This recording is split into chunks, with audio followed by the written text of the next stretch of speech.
C'est finalement devenu une tradition au Cameroun. En début de chaque année, confier ce magnifique pays à Dieu, car rien de solide, aucune vie dans la paix. Le développement aussi ne peut être possible sans la volonté et l'assistance du Créateur des cieux et de l'univers, le détenteur de puissance, le guide et le maître par excellence qu'est Dieu.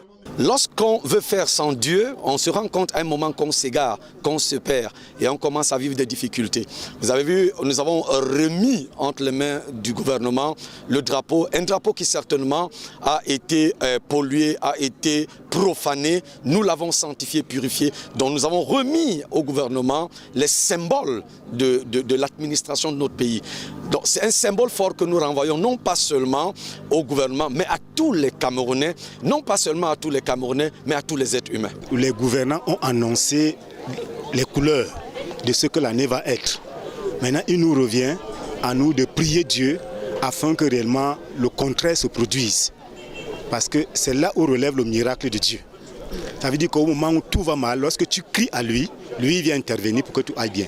C'est pour la 4e fois depuis le lancement que ces hommes de Dieu et les fidèles se retrouvent en cette place symbolique de l'histoire du Cameroun, la place de l'indépendance à Yaoundé. Les leaders religieux, les ministres du culte, forgent les consciences de leurs membres, de leurs fidèles. Donc il y va de soi qu'ils ont une responsabilité première.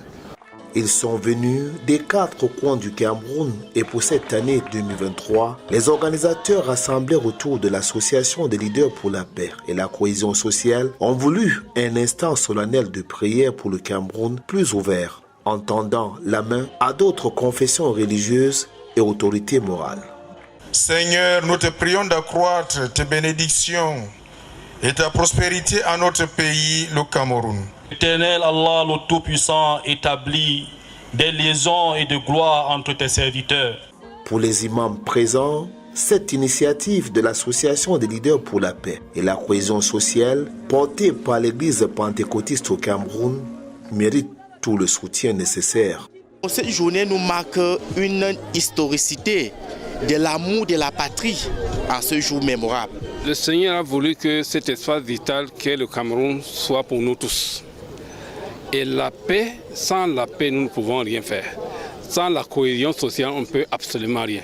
C'est pour cela que lorsqu'un citoyen appelle ses concitoyens pour prier pour la paix, l'islam se sent concerné. Le programme alléchant et dense a permis de tenir en haleine le public des fidèles et des différentes autorités présentes pendant au moins 2 heures de temps. Procession de la parade des 10 régions du Cameroun, élévation des étoiles et des 35 drapeaux, hymne national, procession à la bénédiction de tous les secteurs de la nation, séquence de prières, remise des awards à certains pasteurs à qui l'Église est reconnaissante pour le service rendu à la nation, remise du drapeau aux représentants du gouverneur du centre, représentant le gouvernement à cette cérémonie. La liste est longue, sans oublier bien sûr le temps fort de l'engagement citoyen à servir le Cameroun. Chaque Camerounais doit savoir qu'il est citoyen camerounais et qu'en lui, Dieu a déposé des dons et des talents pour le bien de tous les Camerounais. C'est sous le thème « Rechercher le bien de la nation, un devoir divin et patriotique, ensemble favorisons l'accomplissement de la pleine visitation de Dieu pour que notre nation soit unie, en paix, en sécurité et juste de toutes les bénédictions » que s'est tenue cette 4e édition de croisade nationale de prière de consécration de la nation.